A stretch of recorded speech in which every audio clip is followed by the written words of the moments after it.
Good morning. Monday, February 29th, and so what we got today is, well, we got to go back and revisit the pressure wash job that I wasn't able to do Saturday because they didn't have their water turned on yet. You know, they had just bought that house, just closed on it Friday, so didn't know that. So the water's supposed to be turned on today, so we're going to do that this afternoon. If you can see behind me, I got my lawn trailer, my enclosed trailer in tow.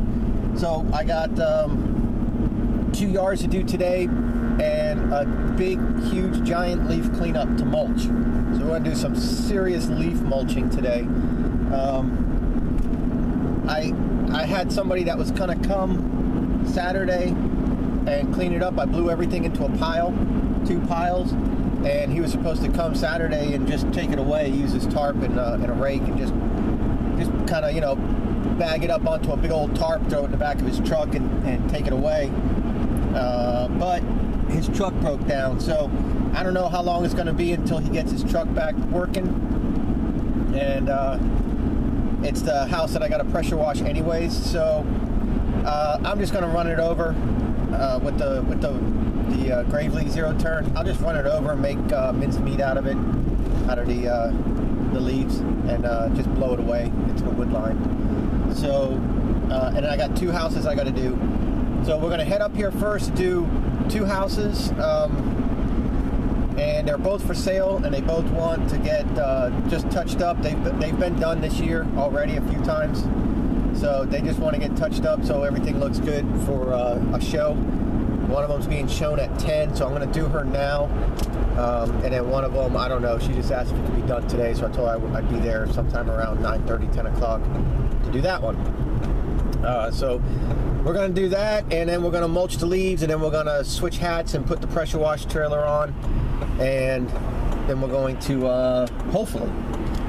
hopefully, they get their water turned on in time, and we're going to go pressure wash. And if they don't, then we'll just do it tomorrow, no big deal. But it'd be nice if we can get that done. And then tomorrow is Super Tuesday, so tomorrow we vote in our Republican primary. So I want to make sure, you know, nothing's going to slow me down from that. I want to make sure I get my vote in. And my wife will go get her vote in, and we'll take it from there. So this weekend, Saturday, I think you guys were with me on Saturday, right? Yeah, I did a vlog on Saturday. Sunday, I didn't do any video. I was going to, but me and my son got involved in a project on my trailer, which I'll share with you guys. And I was going to video it because it's really cool. It's a good learning experience for everybody. But me and my son got you know, deep into it, and we were having a good time, and I didn't want to take away from my son by breaking out a camera and then making it about YouTube. So I just forgot, you know, foregone the camera, and me and him just did a really cool thing. But what I did, and hopefully you guys can learn from this, anybody that gets an enclosed trailer, placement of your hand tools and stuff like that. You know, when I put my tools on, I hung my racks. You know, I have the Green Touch, Green Industry, I don't know, whatever the heck they're called, the Extreme Series racks, the yellow ones that lock. I have those, you know, the 4-banger, and I didn't really pay much attention as to where I was putting them. So, you know, because I always have an open trailer, so it doesn't really matter. On my open trailer, I just put it to the right side, the passenger side, you know, because I like to pull up passenger side to my vehicles or to my customers, so that way I'm parked on the right side of the road, and I don't have to go out into the street to get my hand tools. Everything is on the right side of my trailer. That's, you know, that's the way I kind of like the way I like to have those set up like that, you know. So when I hung my racks in my trailer, I was thinking, you know, you walk up and you grab it, just like grabbing it from the outside right of the trailer. So I hung it on the left wall. So when I walked into my trailer, I would turn as if I'm walking up by the back of my trailer, my enclosed trailer, or my open trailer, and I would turn, face the wheel, and grab it. Well, I hung my racks like that, where I would walk up the ramp, turn, face the wall, and grab it. You know, turn same way, left. I wasn't really thinking. Well, what happens is, it's a small trailer, it's a tight trailer, and with the zero turn in there, you know, it takes up a lot of space, and I back in my zero turn, I go all the way to the nose with my zero turn, because the way the trailer V's in the front, the nose has a V, that allows the engine compartment of the zero turn to fit right in that Z, and I don't lose any space. If I drive it in straight, then the front caster wheels hit the V here and here, and I lose about 1.5 feet of space in front of the mower to just dead space, you know. So, and then I have to climb out over the freaking engine to get out of the trailer because it's not wide enough with everything hanging on the walls for me to just get off and walk out. So I just back my trailer in, or back my zero turn in, which is fine. That's fine and dandy. I back it in. The problem is, when I had my weed eaters and everything mounted on the left wall, I had it all backwards. So I couldn't get to the part that you gotta hit the latch to pull your weed eater out without almost sitting in the seat of the zero turn and then using your two hands to get it out. What a pain in the ass, you know what I'm saying? And then the blower, I didn't really have anywhere to mount the blower because, you know, the blower has to go against your left wall, right? And then because the blower snorkel will go down the left wall toward the front of the trailer. If you mount it on the right wall, then it's going to be up toward the nose of the trailer, and then it's going, the snorkel's going to go that way, you know, toward the ramp. Well, that's how I had it. I had it mounted up toward the front of the trailer, and the problem is, if I wanted to get my blower out again, I'd have to sit on the seat and snatch the blower and then stand up with my blower and walk out of the trailer. So that lasted about a day, and I said, okay, this ain't gonna work. I kind of rushed this assembly here, so I'm gonna turn around and make some adjustments. And so that's what I did. So what me and my boy did is we stripped the trailer completely of everything, took everything out of it, all the racks, everything, and then I remounted my racks on the right side.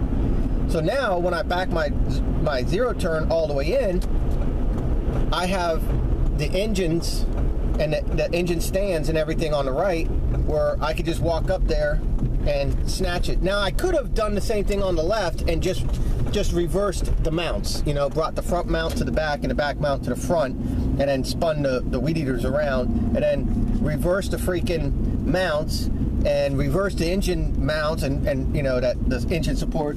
A whole lot of crap would have had to have been done to do that, but I could have done it that way too. But you know, I was just like, screw it, I'm just going to take this whole setup that's this way and I'm just going to move it that way. And so that's what I did. It took me and my son just a little bit of time, maybe an hour, you know, to really do that. So now with my zero, and then I put my blower on the left wall right at the door, and then I hung my hedge trimmer right before that, and they're both padlocked to the channel that I have bolted up there, sheet metal screwed right into through the wood and into the sheet metal square tubing, the side supports, you know. So they're not going anywhere. So now I got my zero turn all the way up front. I got my push mower. I just back my push mower in, so that way the handle goes over the foot compartment of the zero turn, and then my garbage can goes right there to the right there to the left of my 21 inch, and then there's my blower and my hedge trimmer. So when I need to grab tools now, you know, I open my ramp, I pull out my 21 inch, and now I can grab my blower, I can grab my handheld hedge trimmer, I can turn the other way and easily grab my weed eater, edger, hedge trimmer, chainsaw attachments, rakes. I got everything right there, easy to grab at the back of the trailer. So now it's far, far, far more efficient and easy, excuse me, for me to be able to grab all my stuff. And so if I get to a yard that's going to require only like 21 inch, because maybe it's wet, or maybe the front yard's just so small it's not even worth freaking breaking out the zero turn, and I'm going to have to 21 inch the backyard anyways because of a gate, then I don't even have to pull the 21 inch out, and it's not in my way in any way, shape, or form. I can just drop my ramp, grab my 21 inch mow, leave the 21 inch out at the ramp, and then grab the edger, the weed eater, the blower, the hedge trimmer. It's all right there, done deal. So I'll show you guys that in just a minute. But the lesson for you guys is, try you know, when you're in your trailer, especially if you have a tight trailer, try to, you know, kind of like dummy rig everything. Even if you have to use a bungee cord or something hanging, you know, figure out where everything is going to be, and then work it for a minute and say, is this really feasible? See, I didn't do that. I put everything up, and when I was done, I then had to figure out how I was going to put my zero turn in. You know, and then and space gets really small really fast when you're using a zero turn, or when you're using an enclosed trailer, because once you start hanging blowers and weed eaters and all that, you know, your 5 foot wide becomes like freaking 3 foot wide, because you lose a foot with the engine and the mounts and everything for the weed eaters, and then you lose a foot for the freaking blower. So everything gets really small really fast. So that's just something to think about. You know, kind of like I said, try to like plan it out how you're gonna have things set up, so that way you can you know, kind of like, what's the word I'm looking for, just do like a dry run. Oh man, this sun's terrible. Let me turn this around. The sun's right in my eyes, and it's only 7:30, so I don't want to start yet. Let me back up. Hopefully nobody's right behind my trailer. I doubt that they are. So that's what I ended up doing this weekend with my son, and we had a really good time doing it. It worked out pretty cool. And he got to use a drill quite a bit, doing pilot holes in the sheet metal, or the square tubing, whatever. Not sheet metal, but yeah, the square tubing. And then and using a ratchet and everything. So that was cool. Cool father-son time. And now everything's a bit more, what's the word? Convenient and efficient. There we go. Oh, that's much better. Yes, sir. I'm a professional backer-upper. There we go, much better. So that's what I did Sunday with my boy. We did that, and then what else?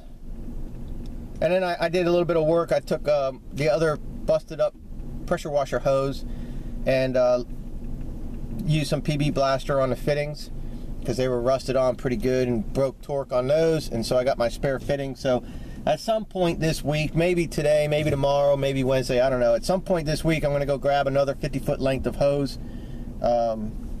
So that way I'm back up to my 150 feet. And let me see, that's freaking $100 investment again. Another $100. Oh boy, it's just money, right? So anyways, that's what's going on. So 2 yards to do today, plus we got to pound these leaves to freaking submission, and then hopefully a pressure wash. So we'll be back in just a few minutes. Well, okay, so I got that one done, and I got a call. So the guy who owes me the money for the pressure wash job, my buddy, I did the house for Saturday, called me. He's like, hey, I'm running by that house to cut it. If you want to meet me there, I'll give you a check. And I was like, well, you know, I'm not in a rush today. So I finished that yard up, and so we're gonna head on out here, meet my buddy up, and get paid, and then we're gonna run out, mulch the shit out of some leaves, and snatch up my garbage can that I left there for him, for the guy that was gonna get the leaves. Snatch up my garbage can, mulch the shit out of those leaves, and we're gonna run on up to Pooler, and we're going to service a yard that's for sale. She wants it done this morning, and then and that's it. And I'll follow up with the yard that I'm going to do the mulch, the leaf mulching up at. Or follow up with them to see if I can do the pressure wash today. If not, it'll be tomorrow. So yeah, it was definitely much better working out of my trailer. So I'll show you guys a video of that here coming up shortly at the next house. It's definitely much more convenient. I was able to grab my edger, my weed eater. I just yanked the 21-inch out of my way, let it roll down the ramp. I can grab my edger, my weed eater, my blower. You know, I can grab all my hand tools just standing right there in the back of my trailer. So that's what I needed to do in the first place. So, okay guys, so if you're getting a trailer that's enclosed, you know, even a big wide trailer, you still want to make sure that you kind of dry fit everything and see if it's going to be, you know, efficient for you to work on, or work in, or if it's going to be, you know, a really pain in the butt reaching over things. Now, somebody did ask me, you know, isn't that trailer a little bit small to cut grass with? And I was kind of like, well, I don't know how many how many lawns can you fit in your trailer? Because all my yards are outside. I don't know about you guys. My yards are outside. I don't have any yards inside my trailer. So all I do is carry my equipment from point A to point B and then mow. Now I want to be able to grab my equipment efficiently. Transitioning between tools is really important to me. Because if it gets to be a really pain in the butt on them hot summer days when you're tired and you know you've been working your butt off for day after day after day after day, and now it's late July and August, and you know a shrub needs to be trimmed, or a bunch of shrubs that are together that become a hedge. You know who you are, who I'm talking to right now, wise guy. Then, you know, if it's a pain in the butt to get the tool and you're already irritated and, you know, rain is coming and you're hot and you're tired and you're salty and you're just done with the whole thing and you just can't wait for winter, you know, you might not, that one more aggravation of putting a tool away and grabbing the other tool that's just a pain in the ass to get, you might not do it. So, you know, you want your transitions to be easy. So you just be like, oh, whatever, it's super easy. And, you know, discipline takes over and you just do it. You just get it. Because it's right there and it's super easy. You just grab it and it takes you 30 seconds. You know, so I'm that way. You know, I get irritated, aggravated, all that, as I'm sure so many of you guys do too. So you want to have an easy transition between all your equipment. So that's something that's really important. Let me see, what else? I was asked why I don't just buy a trailer big enough to keep my pressure washer and all of its stuff along with my lawn trailer and all of its stuff together. Well, I'm not sure what my future brings, but I might do two separate businesses. And, you know, yard work is hard work. Pressure washing is a bit easier, you know, on the body. So, I mean, how cool would it be to send out a couple guys, you know, maybe in 2 or 3 years, to go do 12 or 15 yards each, you know, where after payroll and after expenses, you know, maybe I'm keeping $250, $300 of it for the business, and, you know, they're making their salary, and then I go out and make $300, $400, $500 pressure washing, you know, and now I'm making, the business is making $800 or $900 a day, you know, after payroll. And instead of me killing myself mowing lawns, making $400 or $500 a day. So I want to have the two separate deals going on there. And really, if the pressure washing really does take off, then I am going to have to get a full-size truck, because I'm going to end up probably putting the pressure wash system in the bed of my truck, like you would see like spray companies for grass service and stuff like that, like weed spraying and things like that. Then I would probably run it like that, where I could pull up, no trailer, pull in the driveway, roll my hoses out real fast off the reels, and you know, be done with it. Just good, fast, quick, and in a hurry, get it done, and drive away with no trailer. That would be the ultimate and efficient, if you ask me. So, but anyways, I'm at the house where my buddy's about to show up and start mowing. So he's not here yet. So I'm almost tempted to get out there and start mowing his shit. The house is empty. Nobody lives in it. It's an empty, I guess it's a rental. So I don't know. He's probably going to do like a paint job on it. So he probably had me come and do the pressure wash, and the inside is probably going to be all repainted. He does that, and then and he does lawns and painting. So that's I do lawns and house washing. He does lawns and house painting. I hate painting. But anyway, so let me meet up with this cat, and then next up I'll have the ramp open and I'll show you guys the new and improved setup for the 2016 season. Okay, so now let's start this over from the beginning here. The changes that were made. The blower I had up there, so I couldn't really get to it because the mower's in the way. And then all the motors for my hand tools were back there, right by the arm on the zero turn, and I'd have to stand on the mower and step around it to get to the lock buttons to pull the machines off. So what you see now is the blower, the hedge trimmer, and all the hand tools, including the rake and the hula hoe, which I use for weed removal, is all extremely easily accessible, 100%. So, and I just put my tree trimmer up there, the chainsaw attachment, just sitting up there across the rack, because I just didn't want it down here. There's just no reason for it to be there, just no reason. So put a little 6-inch pipe there, holds my shovel and stuff. I'll put my 21 right here. I put my garbage can right there, and I shut the ramp. So I got a little step ladder sitting back there, and now that I think I got things pretty much the way I want to work out of it for a few more days and make sure everything's the way I want it. Once I get that done, then I'll put a shelf that will go right over the engine compartment of the zero turn. And so I'll back underneath the shelf, and then I can put like my spray, 2-cycle mix, you know, stuff like that. I could just put that in right there.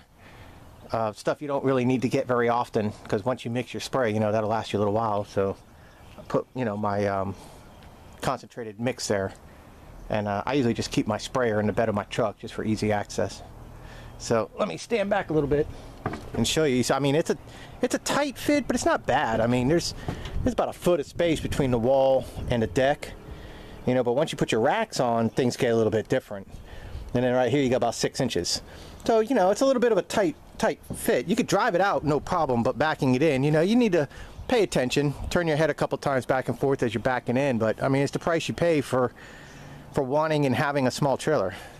And I mean, I want and I have a small trailer, and it's perfect. I mean, it's really just exactly what I want.